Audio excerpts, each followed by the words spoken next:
Hello दोस्तों, आप सभी का स्वागत है मेरे और आपके चैनल जिसका नाम है बी सक्षम इन एसएपी पीएम मॉड्यूल में।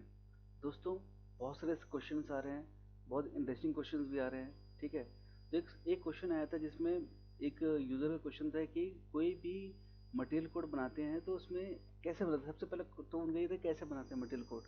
That is a very basic question, ठीक है ना। तो उस पर ही हम थोड़ा और बात करेंगे। क्वेश्चन है, that question is a very having a high background. ठीक है, तो उसमें हम बात करेंगे हम उसमें क्या क्या चीज़ अपने को देखनी है। ठीक है, पहले तो मटेरियल क्या होता है। मटेरियल वो होता है, एक ऐसा रिसोर्स होता है जो प्लांट में यूज़ होता है for the upkeep of plant. मतलब प्लांट में स्टोर में इन्वेंट्री भी होनी चाहिए और उसका यूज़ भी कंटिन्यू होते रहना चाहिए मेंटेनेंस में। ठीक है, उसका प्रोक्योरमेंट भी ऐसा प्लान करना चाहिए कि जैसी ज़रूरत पड़े वैसे इमीडिएट आ जाए। उसके अलावा वेंडर सिलेक्शन, वेंडर को ऑलरेडी अगर हम कभी भी मटेरियल कोड भेजें तो उसको पहले पता चल जाना चाहिए कि इसमें क्या क्या रिक्वायरमेंट है। मतलब वो ही कंफ्यूज हो जाए कि आपने मटेरियल कोड भेज दिया, पीओ पीआर बना के आपने पीआर मटेरियल कोड बनाया, किसी ने पीआर बनाया, मटेरियल मंगाया और वेंडर में परेशान हो गया, भैया मुझे समझ ही नहीं आ रहा आपको चाहिए क्या। ये सब चीज़ों पे बात करेंगे। ठीक है, तो टी कोड जो मैं बता रहा हूँ दोस्तों, ये S A P P M module है, इसलिए मैं MM01 वाला कोड नहीं बताऊंगा। I would go for MM03 जो कि सेम है। हम उसको डिस्प्ले वर्जन में जाएंगे। ठीक है ना, तो चलो एक मैं बताता हूँ। मैं टी कोड फिर से बता रहा हूँ, टी कोड इज MM03। ठीक है, अब इसमें क्या है, एक कोड क्रिएट ऑलरेडी किया हुआ है, उसी तरह आपको कोड क्रिएट करना होगा MM01 में भी सेम। ठीक है, तो इसमें आप देखिए कि जो कोड होता है वो नंबर ऑफ डिजिट्स होते हैं। जैसे अगर इसको काउंट करें तो डिजिट्स कितने, 1 2 3 4 5 6 7 8 9। आपके प्लांट में हर एक मटेरियल का जो नंबर ऑफ डिजिट है वो ऑलरेडी डिफाइंड होगा। मैं फिर से कह रहा हूँ, नंबर ऑफ डिजिट मतलब ये है कि कल के समय आप मटेरियल कोड जनरेट कर रहे हैं ना, तो आपको ये पता होना चाहिए कि मटेरियल की नंबर टोटल क्वांटिटी कितनी है। तो इसमें जैसे 9 नंबर्स हैं, तो आप कभी भी कोड क्रिएट करेंगे तो 9 नंबर में ही कोड क्रिएट करेंगे। ठीक है, ये हो गया फर्स्ट। ठीक है, फिर हम जाते हैं डिस्प्ले में। अब देखिए, जो भी MM03 में बहुत सी चीज़ें बोलता है। पहले बोलता है बेसिक डेटा 1 बोलता है, उसमें कुछ चीज़ें हैं। दूसरा basic data 2, purchasing, foreign trade, purchase order, MRP1, MRP2, MRP3, MRP4, general plan data, general plan data, storage 1, storage 2। ठीक, quality management, accounting 1, accounting 2, costing 1, costing 2, plant stock और स्टोरेज लोकेशन स्टॉक। ठीक है दोस्तों, ये सारी चीज़ें पूछता है, क्रिएट करते वक्त भी पूछता है। और अगर आप एज अ मॉड्यूल के थ्रू आप देख रहे हो तो ओवरव्यू में आप जाएंगे बेसिक डेटा में, यहाँ पे एंटर किए तो देखो ये 5 के स्टेज में 9 नंबर का ये एक डिजिट कोड है, दैट इज ए मटकोगे। तो कोड का नाम क्या लिखा हुआ है, कॉमन सॉल्ट। ठीक है, अब एक बार देखते हैं दोस्तों, कॉमन सॉल्ट में कितने नंबर्स हैं। एक, अगर ये देखें तो 1 2 3 4 5 6 7 8 9 10 11।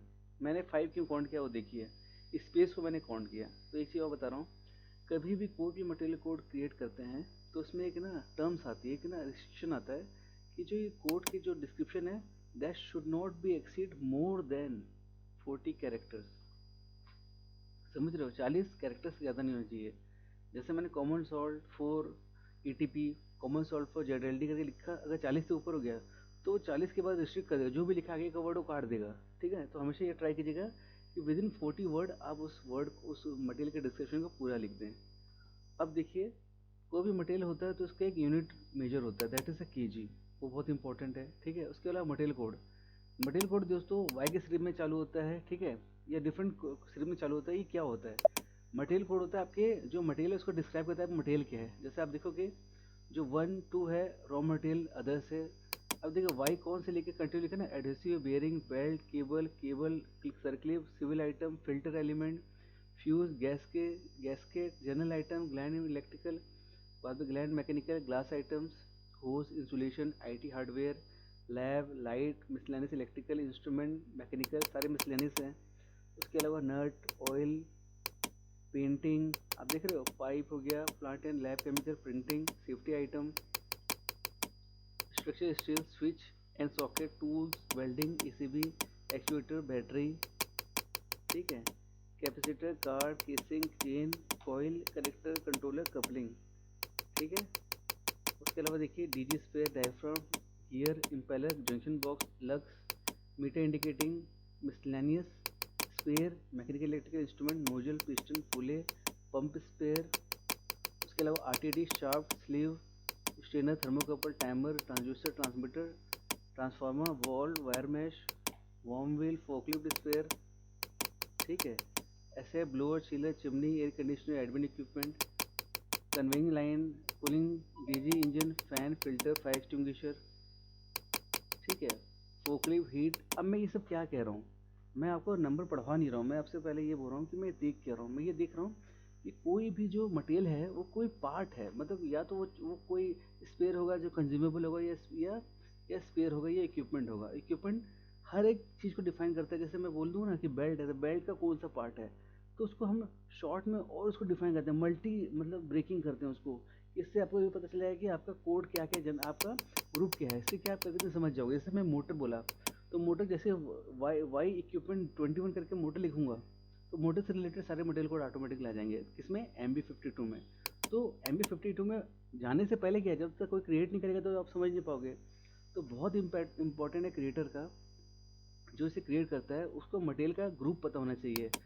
समझ रहे हो? जो रिएक्टर, सीलिंग, शिफ्टर ये सब लिख रहे हैं ना, ये सारे मटेरियल्स को पता होना चाहिए क्या होता है क्या नहीं होता बोल के, ठीक है। अब आ गया ओल्ड नंबर छोड़ दो, एग्जैक्ट मटेरियल छोड़ दो, डिवीजन छोड़ दो, लैब ऑफिस। तो इसमें शॉर्टकट में है ना, 3 में कुछ भी लिख सकते हो, मैकेनिकल, इलेक्ट्रिकल, इंस्ट्रूमेंट, 3 वर्ड में लिखना है आपको, ठीक है। बाद में प्रोडक्ट ये सब छोड़ दो, ये सारा डायमेंशन भी छोड़ दो, जरूरत नहीं होती है। अब बेसिक डेटा 2 में जाते हैं। सेम मटेरियल है, कॉमन सॉल्ट है, बाकी कोई जरूरत नहीं है आपको डालने की, ठीक है। परचेसिंग, परचेसिंग में मतलब मान लीजिए मैंने किसी प्लांट को डाल दिया, तो उसमें परचेसिंग में क्या है आपका, ये 1100 प्लांट बना देगा, केजी मटेरियल ग्रुप, मतलब आपने जो बनाया है वही दे देगा। और यहाँ पर reminder, first reminder, second reminder, purchasing value, अगर रिमाइंडर कितने समय पर डालना है वो आप डाल सकते हो, अदर उसको छोड़ दो। उसके अलावा फॉरेन ट्रेड आइटम इंपोर्ट, अगर फॉरेन से कोई मटेरियल मंगा रहे हो तो उसको भी आप कंट्रोल कोड डाल सकते हो कि कंट्रोल कोड क्या होता है, अदरवाइज मैं बोल दूँ उसको छोड़ दो, ठीक है। वो ऑटोमेटिकली आप किसी परचेज से बात करो तो ऑटोमेटिकली वो ले लेगा। अब परचेस ऑर्डर टैक्स, दोस्तों ये सबसे इंपॉर्टेंट चीज़ है, यहाँ पर ब्लैंक है। अब आप बताओ कि कोई मटेरियल है दैट इज़ कॉमन सोल्ड, तो कॉमन सोल्ड के बारे में लिखना पड़ेगा ना कि हमें उसके क्या चाहिए। मतलब यही चीज़ जो ब्लैंक होती है उसकी वजह से क्या होता है, एक जो वेंडर होता है वो यूज़र को इतना परेशान करता है, इतना परेशान करता है, परचेज डिपार्टमेंट भी बोल सकता है कि मुझे बताओ कि क्या है क्या नहीं बोल के। तो इस तरीके से दोस्तों हमको हमेशा मटेरियल कोड क्रिएट करें ना, इस लैंग्वेज में पूरा डिस्क्रिप्शन भर दो, क्या है क्या नहीं, डायमेंशन, इलेक्ट्रिक, जो भी चीज़ है रिलेटेड टू इसके स्पेसिफिकेशन सब डाल दो आप। अब आया MRP1, ठीक है। मान लो प्लांट पकड़ लिया, तो देखो MRP1 में सबसे इंपॉर्टेंट चीज़ क्या बताऊँ दोस्तों, ये सब तो केजी वेजी तो आप देख ही रहे हो, ABC इंडिकेटर जो दिखा रहा है वो भी है, जो आई है वो जनरल कंज्यूमेबल है, AB सिग्निफिकेंट मटेरियल, मटेरियल लो सिग्निफिकेंट, ये सारा राइट ऑफ है, general packing, general equipment, critical space सब है, ठीक है। अब क्या है इसमें MRP टाइप क्या है, ND, नो प्लानिंग, ठीक है, नो इशू। बट यहाँ पे इंपॉर्टेंट है आपका रीऑर्डर पॉइंट। रीऑर्डर पॉइंट हमेशा मेंशन करो दोस्तों, जो भी मटेरियल जिसका PR आपको बार बार बनाना पड़ रहा है, कभी भूल गए मटेरियल नहीं आया तो दिक्कत है, तो रीऑर्डर वैल्यू डिफाइन कर दो। जैसे 0 है, जैसे 0 केजी होगा ऑटोमेटिक PR जनरेट होगा, that is called auto PR। ये बहुत इंपॉर्टेंट चीज़ है, अपने प्लांट के स्टॉक का मिनिमम लेवल डिफाइन करना चाहिए, जिसके थ्रू आप कई कई आइटम को नॉर्मली मंगा सकते हो। अब देखो इसमें प्रोक्योरमेंट टाइप क्या दिया, एफ को देखोगे तो क्या है, एक्सटर्नल प्रोक्योरमेंट। ये हो गया तो इन हाउस खुद से बना सकते हैं, या विद इन प्लांट ट्रांसफर कर सकते हो। और बहुत प्रोक्योरमेंट टाइप, ठीक है, यही है। बाकी आपको कुछ जाने की जरूरत नहीं है। MRP3 है, उसमें भी ऐसा कुछ नहीं है, सब अवेलेबिलिटी स्टॉक है। और Y2 डालना है आपको। Y2 मतलब क्या है, individual requirement, KP no check, DI check, तो आप YP हमेशा डालिएगा, Y2 सॉरी। MRP4 है, MRP4 में ऐसा कुछ भी डालने की जरूरत नहीं है, जो कंपोनेंट स्क्रैप परसेंटेज उसको 0 डाल दो, ठीक है। प्लान स्टोरेज डेटा है, तो उसमें आप देखिएगा कि जो बेसिक यूनिट ऑफ मेजर है वो केजी में है, जो है सारी चीज़ वही लिखी हुई है, कुछ भी चीज़ ऐसा नहीं आ रहा है, ठीक है ना। पीरियड इंडिकेटर है DMWY, ये आप डाल सकते हो। प्लान स्टोरेज स्टॉक है, स्टॉक 2, उसमें क्या है आपका कुछ नहीं, सारी 0 वैल्यू डालिए, कुछ भी ऐसा जिसमें कुछ लिखने की जरूरत नहीं है। क्वालिटी में भी ऐसा जो जो क्यूम का क्वालिटी कंट्रोल है, उसमें आप लिख सकते हो कि delivery release, technical termination, QA agreement, मतलब ये क्या है, इससे आप चेक कर सकते हैं क्वालिटी पैरामीटर्स क्या क्या आपको रखने हैं। अकाउंटिंग 1, उसमें देखो तो मूविंग प्राइस जो चेंज होता रहता है कंटिन्यू, वो आप डाल सकते हो। टोटल स्टॉक कितना रखना है वो आप डाल सकते हो, ठीक है ना। स्टैंडर्ड प्राइस कितना, टोटल वैल्यू कितना होना चाहिए, प्राइस यूनिट 1 ये क्या है, ठीक है। उसके अलावा जो H है, फिनिश्ड है या ओरिजिन है, वो सब आप डाल सकते हो। अकाउंटिंग 2 है, उसमें ऐसा कुछ डालने की जरूरत नहीं है। कॉस्टिंग 1 भी कुछ नहीं है, कॉस्टिंग 2 भी कुछ नहीं है, और वैल्यूएशन क्लास